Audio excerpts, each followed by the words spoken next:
पाकिस्तानी सरहद से लगे पुंछ इलाके में बीते शुक्रवार से जबरदस्त दहशत है। सरहद पार से हो रही भारी फायरिंग में अब तक 6 लोगों की मौत हो चुकी है, 16 जख्मी बताए जा रहे हैं। हालत यह है कि दहशत के मारे लोग घर से बाहर नहीं निकल रहे। शवों को सुपुर्दे खाक करने तक की हिम्मत लोगों की नहीं हो पा रही है। साफ है पाकिस्तान नापाक मंसूबे के साथ गोलाबारी कर रहा है। इस बीच भारत ने पाकिस्तान की गोलाबारी का जवाब उसी अंदाज में देना शुरू किया है। इसके अलावा भारत ने पाकिस्तान के उच्चायुक्त को भी तलब किया, लेकिन यहां बेशर्मी देखिए कि जिस वक्त विदेश मंत्रालय पहुंचे पाकिस्तान के उच्चायुक्त अब्दुल बासित, उस वक्त भी पाकिस्तान की तरफ से फायरिंग जारी थी। और ये ऐसा नहीं है कि हम सिर्फ दावा कर रहे हैं, इसमें कोई मैकेनिज्म नहीं चाहिए। इसके अंदर हमारे कॉरेस्पॉन्डेंट IBN 7 के कॉरेस्पॉन्डेंट पवन शर्मा जो बालाकोट में खड़े हैं, उन्होंने खुद इस फायरिंग को अपनी आंखों से देखा है और सुना है। ऐसे में सवाल यही है, आखिर कैसे मिलेगा पाकिस्तान को सही सबक। अपने मेहमानों से खास बातचीत करेंगे आपसे थोड़ी देर में, लेकिन पहले ये ग्राउंड रिपोर्ट देखिए।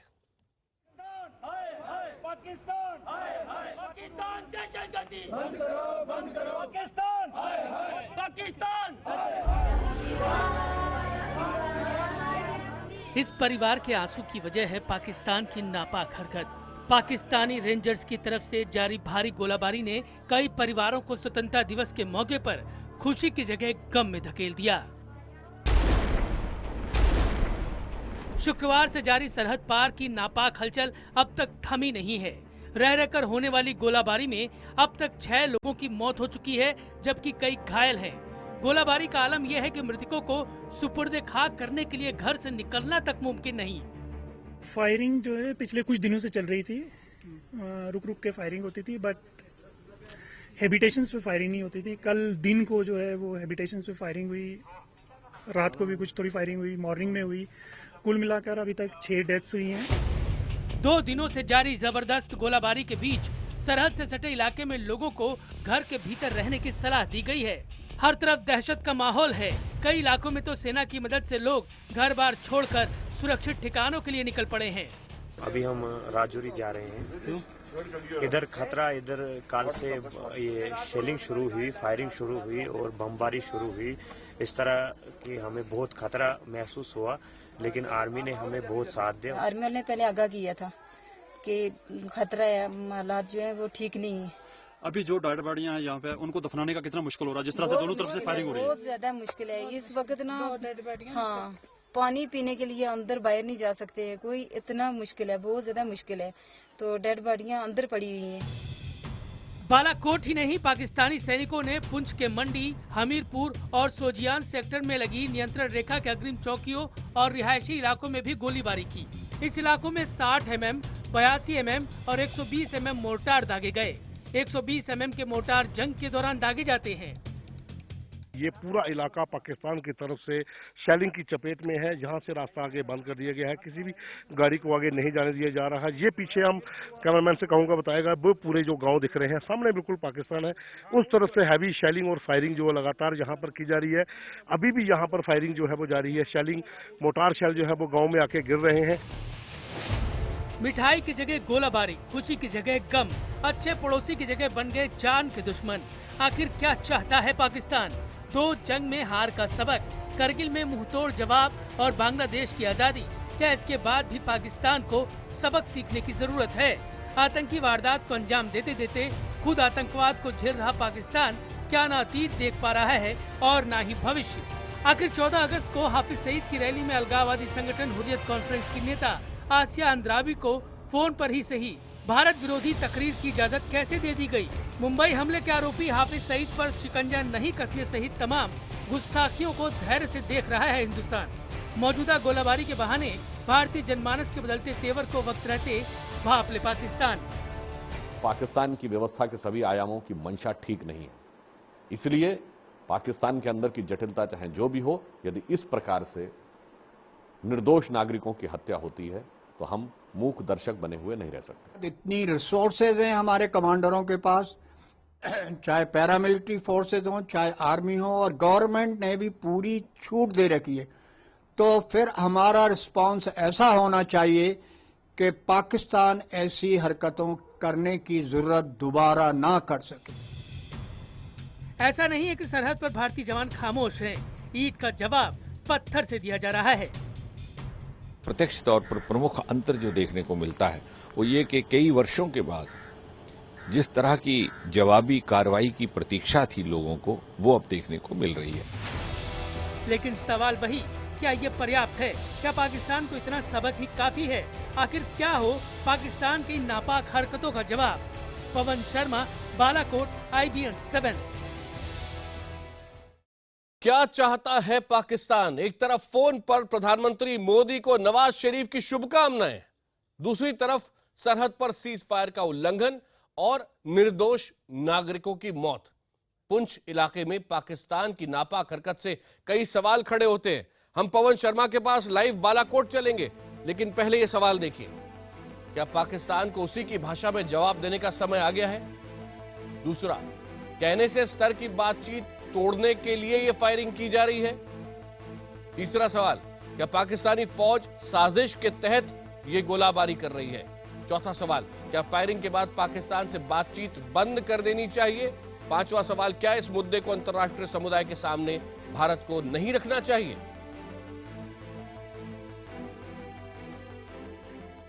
क्या है भारत के ऑप्शंस, क्या है भारत के विकल्प? इसी पर चर्चा में हमारे साथ जुड़ रहे हैं बीजेपी के प्रवक्ता संबित पात्रा, कांग्रेस के प्रवक्ता मीम अफजल साहब, Indian defence review and security alert magazine के संपादक, रक्षा विशेषज्ञ major general GD Bakshi retired.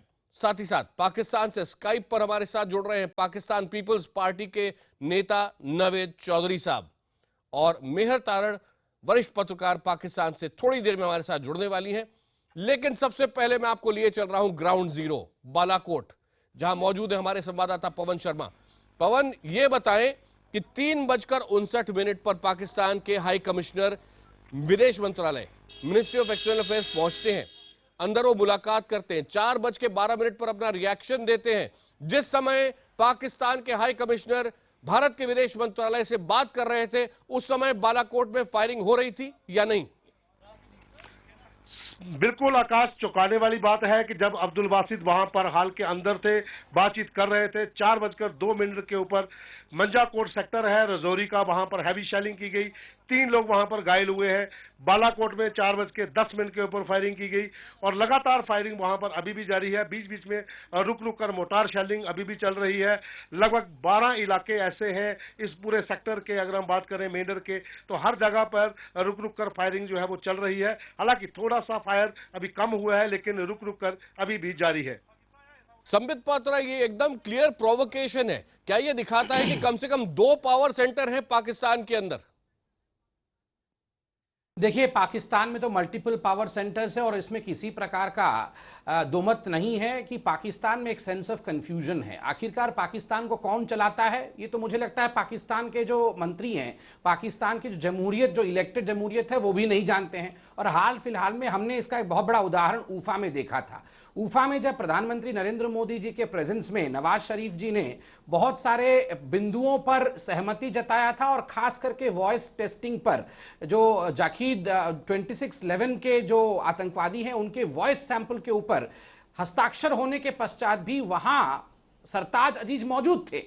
आप देखिए, जब सरताज अजीज इत्यादि पाकिस्तान वापस आते हैं तो किस प्रकार से सरताज अजीज उससे मुकर जाते हैं जो कि हस्ताक्षर ऑलरेडी हो चुका है। स्वाभाविक रूप से यह दर्शाता है कि पाकिस्तान एक कंफ्यूज स्टेट में है, पाकिस्तान में मल्टीपल पावर सेंटर्स हैं, और इसी कारण से पाकिस्तान में आज जो हुआ वह भी हम देख रहे हैं। खुद पाकिस्तान के पंजाब प्रोविंस के गृह मंत्री की आज हत्या हो गई है आतंकवादी गतिविधि में। मैं पाकिस्तान के मंत्री जो नावेद चौधरी साहब यहां हैं PPP पार्टी के, उनको याद दिलाना चाहूंगा, हिलरी क्लिंटन ने कहा था कि आप अगर अपने ही आंगन में सांप और सपोलों को पालेंगे और उनको दूध खिलाएंगे तो एक दिन ऐसा वक्त आएगा कि सांप आपको डस देगा। और अब सांप इन्हीं का पाला हुआ सांप इनको डस रहा है। नवेद चौधरी साहब, आप जवाब देना चाहेंगे? संबित पात्रा कह रहे हैं अगर सांप पालेंगे और सोचेंगे कि हमेशा सामने वाले को ही काटे तो होने वाला नहीं है, और वही पाकिस्तान के साथ हो रहा है। आज पाकिस्तानी पंजाब के होम मिनिस्टर को इसी तरह के अटैक में मार डाला गया है। देखिए, जहाँ तक ये दहशतगर्दी की लहर है और ये पूरे सिर्फ पाकिस्तान में नहीं पूरे वर्ल्ड में जो फैली हुई है, पाकिस्तान के फ्रंट स्टेट के तौर पे यहाँ अपने आप को कुर्बानियां दे रहा है, वो अपनी जगह पे एक अमर है। इसमें ना किसी ने सांप पाले हैं, ना हमने कोई ऐसी चीज की है। उसकी तो हम सबसे ज्यादा कुर्बानी है हमें अपने सैनिकों के जरिए से और अपने जनता के जरिए से देनी पड़ी है। वो आपके सामने नजर आ रहा है कि कितनी कुर्बानियां दे चुके हैं हम इसके लिए, और अफगानिस्तान के अंदर जो वाकयात हुए वो भी आपके सामने है। अब जो आपने मुद्दा उठाया है कि जी इंडिया के हमने बॉर्डर पे, ये अगर आप देखें तो कोटली के ऊपर शेलिंग आपकी तरफ से पहले हुई 14 अगस्त के वाले दिन, फिर उसके बाद 15 को भी उसी दिन हुई, और उससे जो हमारे सिविलियन यहाँ शहीद हुए वो आपके सामने नजर आ रहा है। नावेद चौधरी साहब इतना तो बेसिक रिस्पेक्ट रखते हैं, दो रिस्पेक्टेबल देश जब एक दूसरे से बात करते हैं, कम से कम जिस वक्त आप ये दिखाने आ रहे हैं कि आपके नेशनल सिक्योरिटी एडवाइजर और हमारे नेशनल सिक्योरिटी एडवाइजर बात करने वाले, उससे पहले आपका हाई कमिश्नर बैठा है ministry of external affairs India में और उस वक्त फायरिंग चल रही है। ये शर्म की बात है कि नहीं? वो फायरिंग किस लिए चल रही है? डिफेंस में चल रही है, वो एग्रेशन में नहीं चल रही। जो जब आप कम से कम इतना जेस्चर तो मिनिमम बनता था ना नावेद साहब, क्या आपको नहीं लगता ये गलत है? नहीं, देखें बात ये है कि जब गुरदासपुर वाला वाकया हुआ, जिस तरीके से आप लोगों ने वहाँ इल्जाम तराशी की, वो आपके सामने नजर आई। बाद में पता चला कि एक फैसलाबाद से के नाम का पकड़ा गया, बाद में चला वो फैसलाबाद का था ही नहीं, वो तो आपके आजाद कश्मीर का रहने वाला था, मकबूजा कश्मीर का। तो इसलिए जनरल बख्शी जो भी नावेद चौधरी साहब बोल रहे हैं उस्मान के बारे में, उस आतंकवादी के बारे में जिससे भारत पाकिस्तान का बता रहा है, वहां पर फैक्ट्स पाकिस्तान के लिए कुछ और हैं, ये कहने की कोशिश कर रहे हैं नावेद चौधरी साहब। जी नावेद चौधरी साहब, आप हमारे साथ रहे। जनरल जीडी बख्शी इस वक्त जो पाकिस्तानी टेररिस्ट है उस्मान, उसके बारे में बात कर रहा है, नावेद के बारे में, जो आपका कहना है कि वो है ही नहीं पाकिस्तान का। वो तो साबित हो गया ना, आपके वहाँ खुद यह बात कही गई कि ये इसका आईडी कार्ड जो है वो मकबूजा कश्मीर का है, और वो वहाँ का वो ड्राइवर था और कंडक्टर था कि जिसके हिसाब से। जनरल जीडी बख्शी आपका जवाब दे रहे हैं। जनरल बख्शी, ये मुझे तो समझ नहीं आ रहा ये किस दुनिया में ठहरे हुए हैं। बात सीधी सादी ये है कि वो फैसलाबाद का है, लश्कर तोयबा ने उसको रिक्रूट किया, ट्रेन किया और यहाँ पे कत्लो गारत करने के लिए भेजा। ठीक है साहब, वो ऊफाक में जो जॉइंट डिक्लेरेशन हुई थी उसकी स्याही नहीं सूखी कि आपकी फौज ने ताबड़तोड़ फायर खोल दिया है हमारे रिहायशी इलाकों के ऊपर, इंटरनेशनल बॉर्डर पे, लाइन ऑफ कंट्रोल पे। आपकी जो आईएसआई है एक के बाद एक दहशतगर्दी के इंसिडेंट यहाँ कर रही है। जतलाना वो ये चाहती है कि असली पावर सेंटर पाकिस्तान में आपके नवाज शरीफ साहब नहीं, वहाँ की फौज है। कि हम जो भी बात करेंगे नवाज शरीफ साहब के, उसका उल्टा हमको यहाँ से परिणाम मिलेगा, क्योंकि जब तक पाकिस्तान की फौज शांति अमन नहीं चाहती, न नवाज शरीफ साहब से बात करने का कोई मतलब, कोई मायने ही नहीं रहता। क्योंकि जो वो कहते हैं आपकी सरकार के बाकी नुमाइंदे उससे पलट जाते हैं। वो कहते हैं वॉइस सैंपल देंगे, अगले दिन लोग पलट जाते हैं। वो कहते हैं हम अमन सुलह चाहते हैं, आपकी फौज फायर खोल देती है, आपकी आईएसआई जो है वो दहशतगर्दी के आलम को यहाँ अंजाम देती है। तो आपसे क्या बात की जाए, कैसे लोगों आपके साथ कोई पेश आए तो पेश कैसे आए? यही बात तो मैं आपकी तरफ आपकी गोश गुजार करना चाहता हूँ कि जब आप लोगों ने ये सब इल्जाम लगाया और आपको पता था कि ये वक्त आ गया है कि यहाँ नेगोशिएशन होनी है, तो उससे पहले मोदी साहब की जो स्टेटमेंट है वो भी आपके सामने है, वो किसी नावेद साहब मैं तो आपसे एक चीज पूछता हूँ। मान लीजिए दो भाइयों का झगड़ा हो रहा है, नावेद साहब, दो भाइयों का झगड़ा हो रहा है और एक जगह का एक सीनियर आदमी जाता है दूसरे घर में, कहता है यार अपने को लड़ना नहीं चाहिए, और जिस वक्त दोनों बात कर रहे हैं उस वक्त छोटे भाई को पीछे से जाके पीट दे कोई, जो भी हो रहा है। नहीं, वो ये कौन सी दोस्ती है? यही बात आप अपनी तरफ ही देखें ना, एक तरफ। अरे जब बासित साहब बात कर रहे हैं तब तो रुक सकती थी फायरिंग और शेलिंग तो इधर भी हो रही है, कोटी के इलाके में देखें। उस वक्त नहीं हो रही थी भारत से। रुकिए अभी चलते पवन के पास, पवन बालाकोट पर है। पवन बताएं, पवन बताएं। 14 को आपके यहाँ से शेलिंग हुई। नवीद साहब आ रहा हूं मैं आपके पास। ये सरासर सरासर झूठ बोला जा रहा है, क्योंकि पाकिस्तान की तरफ से लगातार शेलिंग जो है वो 14 अगस्त से शुरू हुई है और अभी तक जारी है। और यहाँ जहाँ इन इलाकों में सिविलियन इलाकों को टारगेट जानबूझ के उस तरफ से किया जा रहा है, 120 mm के मोर्टार दागे जा रहे हैं जो कि युद्ध के समय इस्तेमाल होते हैं। इस समय वो दागे जा रहे हैं रिहायशी इलाकों में, जिससे ज्यादा नुकसान लोगों का हो रहा है। एक बात और बताएं, नवेद साहब एक बात बताएं, 15 अगस्त को भारत आजाद हुआ, उसी रात को पाकिस्तान की तरफ से फायरिंग क्यों होती है? एक तरफ नवाज शरीफ साहब शुभकामनाएं देते हैं और कहते हैं कि पाकिस्तान के लोग, पाकिस्तान की सरकार, मोदी साहब आपके साथ है, हम चाहते हैं बातचीत से हम साथ में आगे बढ़े, दोस्ती का हाथ आगे बढ़े, लेकिन साथ ही साथ 15 अगस्त की रात को फायरिंग हो रही है। नवेद साहब, मोदी साहब की अपनी स्टेटमेंट जो है, आपके एक ब्राह्मण ने जो उस दिन इंटरव्यू दिया उसमें उन्होंने खुद कहा कि मोदी साहब का रवैया सही नहीं है, और उन्होंने ये सोशल मीडिया पे उनका इंटरव्यू चल रहा है जिसमें उन्होंने कहा कि ये जो सोचा जाए कि ये पाकिस्तान मुसलमानों ने किसे खराब किया और ये मजहब की बुनियाद पर जो चीजें हो रही हैं, इसकी बजाय आप सोचें कि पाकिस्तान से ज्यादा मुसलमान तो इंडिया में रह रहे हैं। मीम अफजल साहब आपसे कुछ बोलना चाह रहे हैं। मीम अफजल साहब, आकाश मैं ऑब्जेक्ट करता हूं। अब आकाश मुझे उत्तर देना है। पहले संबित आप बोले, फिर मैं मीम साहब के पास भी जा रहा हूं। अफजल साहब मुझे तो नावेद जी की बातों को समझ ही नहीं आ रहा ये क्या कह रहे हैं। ये आप कहां से मोदी जी को समझ सकते हैं? आप समझ ही नहीं सकते हैं मोदी जी को, और कोशिश भी मत करिए क्योंकि आप लोगों को अमन की भाषा समझ में नहीं आती है। दूसरी बात है, आपने ओपनिंग स्टेटमेंट में कहा था कि जो आतंकवाद है, टेररिज्म है, वो एक वर्ल्ड फिनोमिना है और पूरे विश्व में फैला हुआ है। अरे नावेद साहब सच कह रहे हैं, वर्ल्ड फिनोमिना है, मगर पाकिस्तान उसका एपिसेंटर है। टेररिज्म का एपिसेंटर पाकिस्तान है। ओसामा बिन लादेन भी पकड़ा जाता है तो पाकिस्तान से पकड़ा जाता है। दूसरी बात, आप कह रहे हैं कि आप लोगों ने कुर्बानियां दी। आप बताइए, आप किसको कुर्बानी कह रहे हैं? दहशतगर्दी को कुर्बानी कह रहे हैं? ये पर्यायवाची शब्द ढूंढ रखा है नया। क्या आपने कोई नया व्याकरण लिखा है, नया grammar, new grammar of terrorism, जिसमें आप आतंक फैलाते हैं और फिर कहते हैं कि हम कुर्बानी दे रहे हैं? और तीसरी बात है, आप लोग नेगेटिव पॉलिटिक्स कर रहे हैं। 14 अगस्त के दिन, जिस दिन आजादी का बिगुल बजा था आपके तथाकथित पाकिस्तान में, आप उस दिन हमारे पे अटैक करते हैं। हमारे कारण से आपका वजूद है नावेद साहब, हमारे कारण से आपका वजूद है। और पूरे आप लोगों ने अपने देश में एक नेगेटिव पॉलिटिक्स कि हिंदुस्तान के ऊपर किसी प्रकार से अच्छा ना हो पाए, इसी जब तक ये सोच आपकी रहेगी ना। और ये आप कह रहे थे कि जो आतंकवादी उस्मान पकड़ा गया है वो कश्मीर का है, वो आपके यहाँ का नहीं है। नावेद साहब, मैं उम्र से छोटा हूं मगर एडवाइस देता हूं आपको, आंखें खोल लीजिए, पूरा घर जल जाएगा, तब आपको पानी कहां रखा है वो भी नहीं मिलेगा।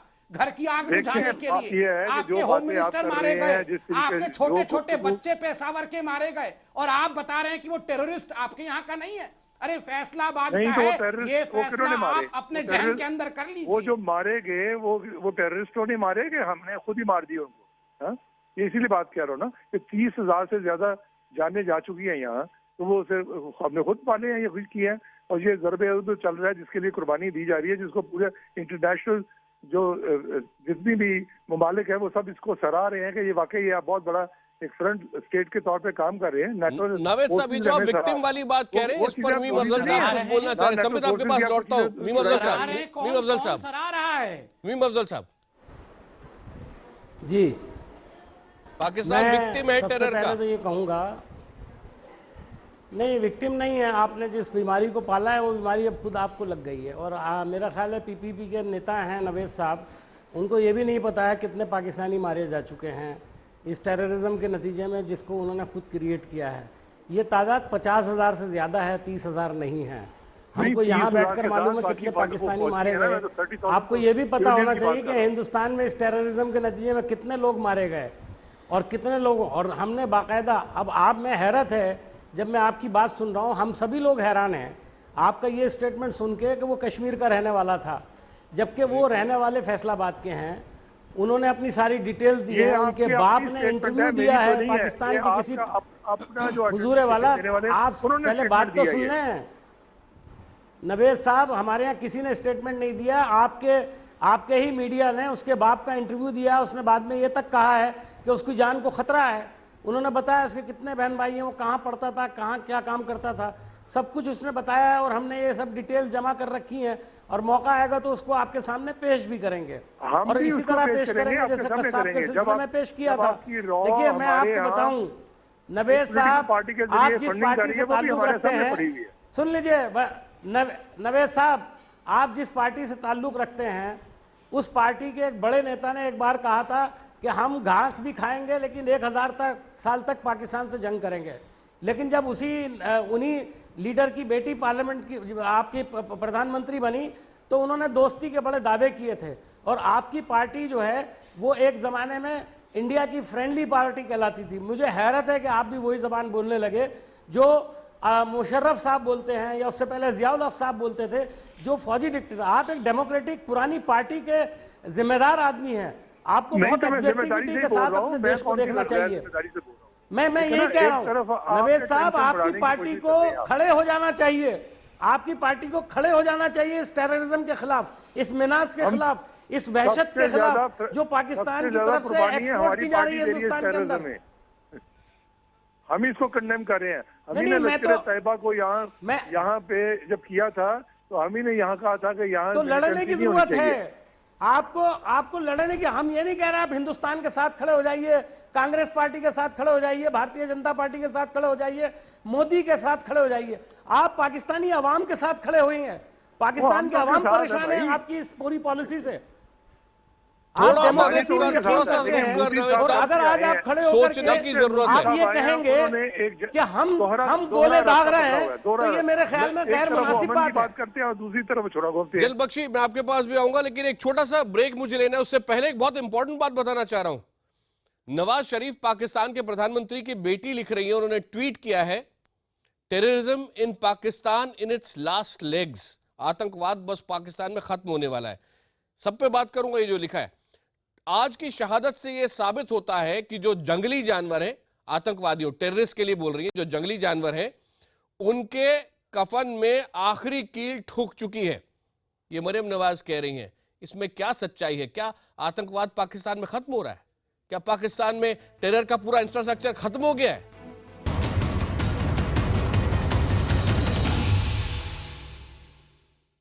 आज का मुद्दा में एक बार फिर आपका स्वागत है। पाकिस्तान में एक बार फिर आतंक के कारण वहां के, इस बार पाकिस्तानी पंजाब में वहां के गृह मंत्री शुजा खानजादा साहब की मृत्यु हो गई है। इसका हमें बेहद दुख है। उनके साथ साथ आतंकवादियों ने 5 और लोगों को मार डाला है। ये एक ऐसा मुद्दा है जो भारत पाकिस्तान दोनों को ये दिखाता है कि आतंकवाद कितना खराब है। लेकिन ऐसे समय में जब भारत और पाकिस्तान को आतंकवाद से मुकाबले के लिए साथ में सामने आना चाहिए, जब 15 अगस्त की रात को पाकिस्तान की तरफ से सीज फायर वायलेशन होता है, जिस समय पर भारत की विदेश मंत्रालय से बात कर रहे होते हैं पाकिस्तान के उच्चायुक्त, उस समय भी अगर पाकिस्तान से फायरिंग हो रही हो तो फिर आदमी सोचने लगता है कि एनएसए स्तर की बातचीत से पाकिस्तान क्या हासिल करना चाहता है। दिलबख्शी, आपसे समझना चाहूंगा, पाकिस्तान में विरोधाभास क्या सिर्फ ये है कि नवाज शरीफ चाहते हैं बातचीत आगे बढ़े और जनरल शरीफ पाकिस्तान के आर्मी चीफ चाहते हैं कि ये बातचीत आगे ना बढ़े, टूट जाए तो बेहतर है? देखिए, जब भी हमने पाकिस्तान की डेमोक्रेटिक डिस्पेंसेशन की तरफ दोस्ती का हाथ बढ़ाया है, आमूमन हमने देखा है कि पाकिस्तान की डीप स्टेट यानी पाकिस्तान की फौज, पाकिस्तान की आईएसआई बौखलाकर हर कोशिश करती है टॉक्स को डिरेल करने की, पूरा माहौल बिगाड़ने की, तहस नहस करने की। मैं कह रहा था कि उफा की स्याही नहीं सूखी थी कि पाकिस्तान की फौज ने ताबड़तोड़ फायर शुरू कर दिया। पाकिस्तान की आईएसआई ने जो है गुरदासपुर में कांड किया, उधमपुर में कांड किया, जम्मू कश्मीर में कांड शुरू कर दिए ताकि किसी ना किसी तरह से ये बातचीत डिरेल हो जाए। हमें लगता है कि हम तो गलत शरीफ साहब से बात कर रहे हैं। शायद पाकिस्तान हमारी फौज को राहिल शरीफ से बात करनी चाहिए फौजी भाषा में, उस भाषा में जो उनको समझ आती है। हमें नहीं लगता कि उनको जो है ये जो है बातचीत की भाषा समझ आती है। और मैं नावेद चौधरी साहब को बताना चाहता हूं कि वो कितनी दलीलें दे रहे हैं कि पाकिस्तान जो है आतंकवाद के खिलाफ युद्ध लड़ रहा है, लेकिन असलियत यह है कि वो केवल और केवल तहरीक तालिबान पाकिस्तान और उन दहशतगर्दी तंजीमों के खिलाफ एक्शन ले रहे हैं जिन्होंने पाकिस्तान में दहशतगर्दी की है। जहां तक लश्कर तोयबा का सवाल है, जैश मोहम्मद का सवाल है, एक बात बताइए, आज जिन लोगों ने पाकिस्तानी पंजाब के इनका कैंपेन, गृह मंत्री होम मिनिस्टर शुजा खानजादा को मारा, वो टेररिस्ट हैं आप कहते हैं, लेकिन पाकिस्तान की ओर से लश्कर के साथ हथियार लेके जब इस पार आता है कोई और लोगों को मारता है, इनोसेंट सिविलियंस को मारता है, तो वो टेररिस्ट नहीं है। देखिए, ये तो आपका नुक्ता नजर है कि वो लश्कर के साथ आते हैं या किसके साथ आते हैं। वो सब टेररिस्ट हैं जो कि आपके मुल्क में या हमारे मुल्क में कोई ऐसी दहशतगर्दी करेंगे तो सब टेररिस्ट गिने जाते हैं। हम उनके उसकी तारीफ ये नहीं कहते कि वो टेररिस्ट नहीं है, लेकिन देखना यह है कि वो जो उसका जो नुकसान हो रहा है वो सबसे ज्यादा तो हमें हो रहा है, और हम सबसे ज्यादा इसके सबसे ज्यादा नुकसान उठा रहे हैं। तो ये चीज आपके सामने नजर आ रही है। ये आपके प्लान में नहीं था ना, ये आपके प्लान में नहीं था संबित जी, प्लान में तो कुछ और था, लेकिन प्लान गड़बड़ हो गया, हाथ से निकल गए आतंकवादी। देखिए नहीं, ये तो देखिए नावेद, एक सेकंड नावेद साहब, नावेद चौधरी साहब कह रहे हैं, जब अमेरिकन आए और एक सेकंड, तो उसका क्या हमारा प्लान था? सुनिए और ये जो शिमाली आपका प्लान बताता हूँ। नावेद साहब, आप देखिए, आप कह रहे हैं कि आप बहुत बड़े विक्टिम हैं, पता नहीं आप लोगों के ऊपर क्या जुर्म हो जा रहा है। अरे आप दाऊद इब्राहिम, छोटा शकील, हाफिज सईद, जकीउर रहमान जैसे महान ये तो आपका पॉइंट ऑफ व्यू है ना। तो क्या विक्टिम नहीं बनोगे तो क्या बनोगे? ओसामा बिन लादेन, नहीं, ओसामा बिन लादेन कौन सा प्रवचन दे रहा था आपके देश में जो उसको छुपा के अबोटाबाद में बैठाया हुआ था? इतने महान संत के पालेंगे तो इसी प्रकार का घटना आपके देश में होगा। नहीं, आप छुपाए नहीं हुए तो वहां पर कैसे पहुंच गया था वो? आप मतलब या तो आपकी आर्मी इतनी नाकाम है कि अपने बाजू में बैठे ओसामा को नहीं पहचान पाई। आपकी आर्मी, आपकी गवर्नमेंट इतनी नाकाम है कि आप बोलिए आप फेल्ड स्टेट हैं, आप फेल्ड स्टेट है, आपके यहाँ कोई भी आतंकवादी आके छुप जाता है और आपको पता नहीं चलता है, या तो फिर आप बोलिए कि हाँ हम छुपा के रखते हैं। दोनों चीजें नहीं हो सकती ना। अब सुन लीजिए, मैं आपको सुन रहा था, आप सुन लीजिए। देखिए, दुखद बात यह है, जो देश आतंकवाद को स्ट्रैटेजी के रूप में यूज करता है उस देश के साथ ऐसे ही होता है। पाकिस्तान ने हमेशा ही आतंकवाद को स्ट्रैटेजी के रूप में यूज किया है। Good terrorism and bad terrorism, ये मोदी जी ने यूएन में बिल्कुल सटीक जवाब आपको दिया है। आपने जो गुड टेररिज्म और बैड टेररिज्म डिफरेंशिएट कर रखा है, याद रखिए एक दिन यही गुड टेररिस्ट जिसको आप कह रहे हैं ना, ये भस्मासुर बनके आप ही के मंत्रियों को मारेंगे, आपके छोटे छोटे बच्चों को जैसे पेशावर में मारा था वैसा मारेंगे। आप ये डिफरेंशिएशन बंद करिए, आंखें खोलिए, वक्त हो गया है। थोड़े दिन पहले आपके ही स्टेट ने, पाकिस्तान ने हाफिज सईद और जाकिर रहमान के बहुत बड़े बड़े रैली के लिए लॉजिस्टिक्स प्रोवाइड किए, रेलवे गाड़ी तक उनको दी, ट्रेन मुहैया कराई। मेन स्ट्रीमिंग ऑफ टेररिज्म हो रहा है पाकिस्तान में। यही उन्हीं का साथी है ना जो हाजी साहब को मारा गया, वो भी तो उन्हीं का साथी था ना। अगर ये कहा जाए जब वो हमें मिलते हैं तो मुझे जो गलत काम करते हैं, जो दहशतगर्दी करते हैं, उनको मार देते हैं, और हमने मार के दिखाए हैं। और ये शमाली वजीरिस्तान में जो अभी हम ज़र्ब-ए-आज़म ट्रेनिंग कैंप सारे खत्म हो गए, टेररिस्ट के सिपाही साहिबा क्या है, लश्कर तैयबा क्या है, अल-कायदा आपके हाथ में है। चौधरी साहब, जलबख्शी आप बोले। चौधरी साहब, देखिए चौधरी साहब, मैं बड़ी तहजीब से आपको कहना चाहता हूं कि ज़र्ब-ए-अज़्ब जो आपकी है फाटा और नॉर्थ वेस्ट फ्रंटियर प्रोविंस में चल रही है। आपके पंजाब में आपने हाफिज सईद के खिलाफ कोई एक्शन नहीं लिया। ज़कीउर रहमान लखवी जो सरगना है, जो जिम्मेवार है 26/11 के हत्याकांड के लिए, जहां हमारे 166 अफराद शहीद हुए, उसके खिलाफ आपने कोई एक्शन नहीं लिया। दाऊद इब्राहिम को आप पाल रहे हैं। इल्जाम ना लगाए, या तो गुजरात गुजरात के बारे में आपका क्या मतलब है? वाकई आपने बहुत अच्छा किया उसको। गुजरात आपने जो शियाओं को मारा है, फिर आप जो शियाओं को मार रहे हैं, आपने उसके बारे में बात करी? जो बसों से खोल के निकाल के आप वहां उनको मार रहे हैं, बेचारे शिया लोगों को, जो आपने गिलगित बाल्टिस्तान में हाल किया, आपने उसकी बात करी? जो इजिप्ट में मारा जा रहा है, गरिबान में झांकिए साहब। पहले अहमदियाओं का क्या हाल है, क्या लीगल राइट्स है अहमदियाओं के? दोनों कौमों को इकट्ठा होना पड़ेगा। ये हम एक दूसरे पे इल्जाम लगाने की बजाय टेररिस्ट को टेररिस्ट की जबान हम ना इस्तेमाल करें। ये दाइश जो रोल अदा कर रही है वो आपके सामने छुपा तो नहीं हुआ, वो कैसे आ गया? और उन्होंने पाकिस्तान के अंदर भी कोशिश की, जो हमने कोशिश की उनको रोकने की, जिसके लिए उनके जहाँ कनेक्शन मिलते हैं हम रोकते हैं, लेकिन आप उसको इस तरह से ना अटैच कर देंगे। नावेद साहब थोड़ा सा हाथ रहे। देखिए नावेद चौधरी साहब, देखिए खाने के दांत और दिखाने के दांत और हैं। आपके जो स्पोक्समैन आते हैं बड़ी मीठी मीठी बातें करते हैं कि आप विक्टिमहुड का नैरेटिव बताते हैं कि साहब पाकिस्तान विक्टिम है टेररिज्म का। अरे साहब, जिस टेररिज्म को आपने पाला, आपने उनको हथियार दिए, आपने ट्रेनिंग दी, आपने मदरसे खोले अफगानिस्तान की लड़ाई अमेरिका की CIA की लड़ने के लिए। आज आप रो रहे हैं, मनमोहन सिंह साहब ने सरशाम में आज आप रो रहे हैं क्योंकि आपने औरों की लड़ाइयों का ठेका जिम्मा आपने सर लिया। अफगानिस्तान आपसे परेशान, ईरान आपसे परेशान, हिंदुस्तान आपसे परेशान। आप अपने गरेबान में भी तो झांकिए। आपके 3 जो पड़ोसी मुल्क हैं आपसे परेशान है। चीन भी आप पे प्रेशर डाल रहा है कि शिंजियांग मुस्लिम जो है वहाँ कट्टरपंथी, उनको आप रोके।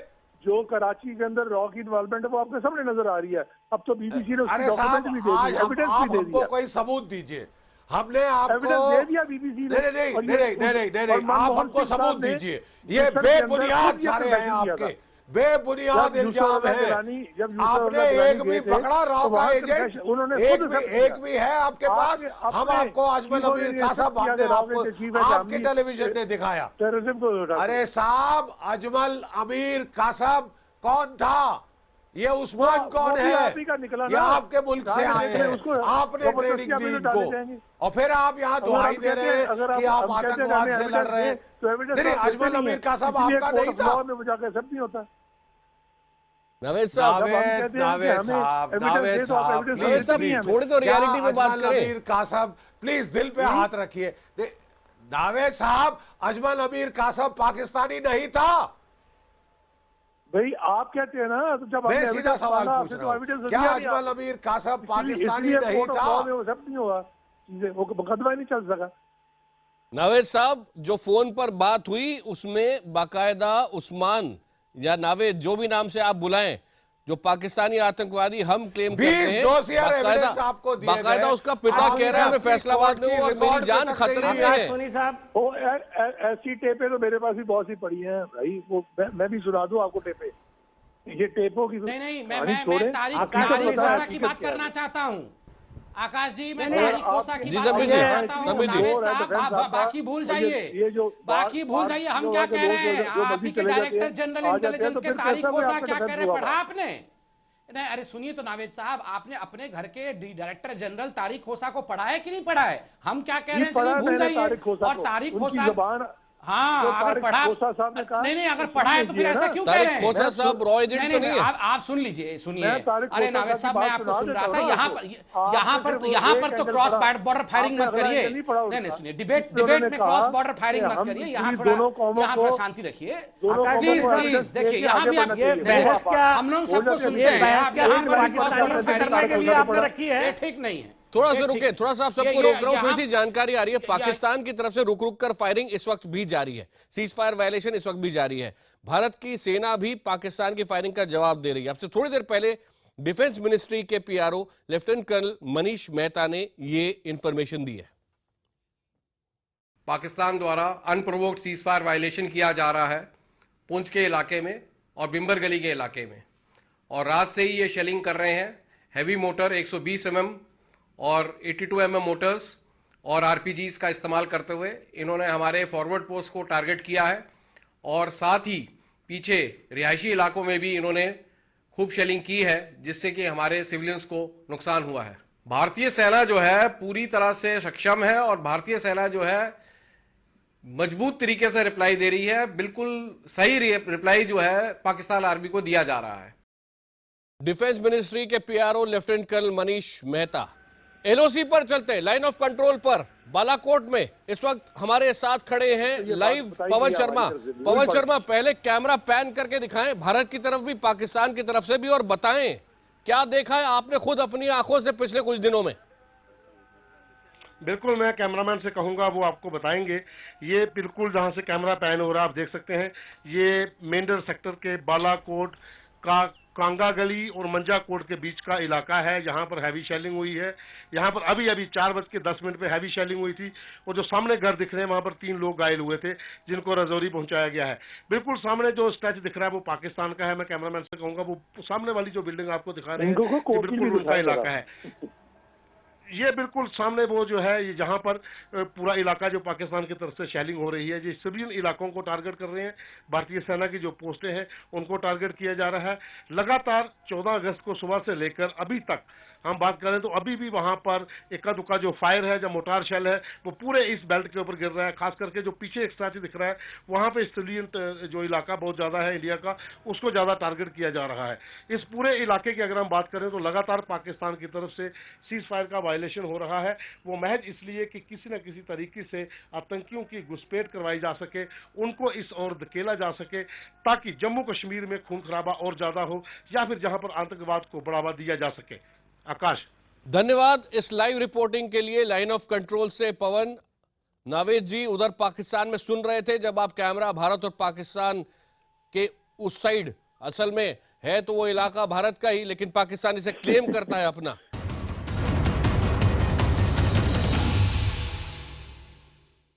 आज देखिए पाकिस्तान में क्या हुआ। एक सुसाइड अटैक के अंदर आतंकवादी ने पाकिस्तानी पंजाब के गृह मंत्री को मार डाला, साथ में 5 और लोगों की मौत हो गई। मीमा फजल साहब, और पाकिस्तान का कहना है कि वो विक्टिम है।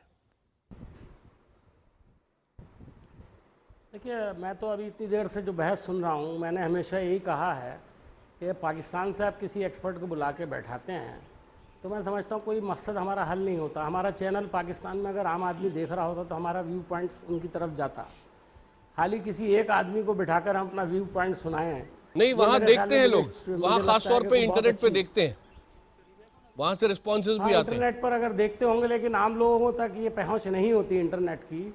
इसलिए मुझे लगता है कि कभी कभी जो बहस हम करते हैं, हमें मालूम होता है कि पाकिस्तान से जो साहब बैठे हैं वो क्या कहेंगे। मैं यहाँ पर सिर्फ इतना कहूँगा, जो नेता हैं पीपीपी के, उनसे मैं सिर्फ 1-2 बातें पूछना चाहता हूँ। देखिए, जुल्फ़िकार अली भुट्टो को फांसी हुई, फांसी दिलवाने वाले कौन लोग थे? उसके बाद उनकी बेटी बेनज़ीर भुट्टो, उनको किन लोगों ने मारा? और आज पीपीपी के लोग अगर उसी टेररिज्म की हिमायत करेंगे, उसी फौज की हिमायत करेंगे, तो मुझे देखकर सिर्फ अफसोस होता है कि किस तरह से इस पार्टी ने अपनी शक्ल बदल ली है। कोई तो ऑप्शन पार्टी थी जो जमहूरियत साहब, कोई ऑप्शन नहीं है ना। पाकिस्तान की फौज इतनी ताकतवर है, पीपीपी देख चुकी है। बेनजीर भुट्टो जब प्रधानमंत्री थी तो कई दिनों तक उनको प्रधानमंत्री बनने नहीं दिया जब तक अपनी शर्तें नहीं मंगवा ली। नावेद साहब, आखिरी कमेंट आपका। फिर मैं पूछ रहा हूं कि आप जैसी डेमोक्रेटिक पार्टियां जो हैं पाकिस्तान के अंदर, क्या उन्होंने फौज के आगे घुटने टोक दिए हैं? क्या अब आप कोई डेमोक्रेटिक तरीके से बात ही नहीं कर सकते हैं, चाहे मुल्क हो, चाहे मुल्क के अंदर हो, चाहे मुल्क के बाहर हो? नावेद साहब, आखिरी कमेंट। ये गलत तासुर दिया जा रहा है कि घुटने टेक दिए हैं। जो भी चीज है, फौज पाकिस्तान का एक अदारा है और उसको पार्लियामेंट ने इख्तियार दिए हैं तो वो आगे काम कर रही है। तो पार्लियामेंट के इख्तियार के नहीं है, यहाँ मार्शल आर्ट नहीं है। माजी में ठीक है, मार्शल चुनी हुई सरकार से भी ताकतवर है पाकिस्तान फौज। हुकूमत के खिलाफ चलते हैं, जो वहाँ डेमोक्रेटिक सिस्टम है हमेशा उसके खिलाफ जाते हैं। नवाज शरीफ बात करना चाहते हैं, वो लोग बोले। अरे नावेद साहब, इसको भी झूठ बोलेंगे तो पूरी दुनिया के एक्सपर्ट्स ये बात बोलते हैं। पार्लियामेंट के अंदर ये चीजें दिखाई गई, आप उसको देखें ना। आप तो उसके साथ नथी नहीं कर रहे हैं, आप तो अपना एक प्रोपोगेट कर रहे हैं कि जी फौज शायद वहां को करिए। फौज एक अदारा है जो जमहूरी तरीके से अपनी जमहूरी हुकूमत के बतायत काम कर रहा होता है और उसी हिसाब से वो काम कर रहा है। नवेद साहब, हम प्रोपेगेट नहीं कर रहे हैं, हमें कोई शौक नहीं है प्रोपेगेट करने का। आप सबका बहुत बहुत धन्यवाद। मेरे पास समय समाप्त हो गया है, लेकिन सबसे बड़ी चिंता का विषय यही है, जब सच ही को आप स्वीकार करने को तैयार नहीं होगे, जो पाकिस्तान सच स्वीकार करने को तैयार नहीं है, तो बातचीत से क्या मिलेगा। छोटी सी बात बोलता हूं, जिस वक्त पाकिस्तान के उच्चायुक्त एमईए में बात करने अंदर जा रहे थे, उस वक्त कितना मुस्कुरा के जा रहे थे, कहीं ऐसा लग रहा था कि 6 लोगों की मौत हो गई है, उस पर बात करने के लिए जा रहे हैं। आज का मुद्दा में आज इतना ही।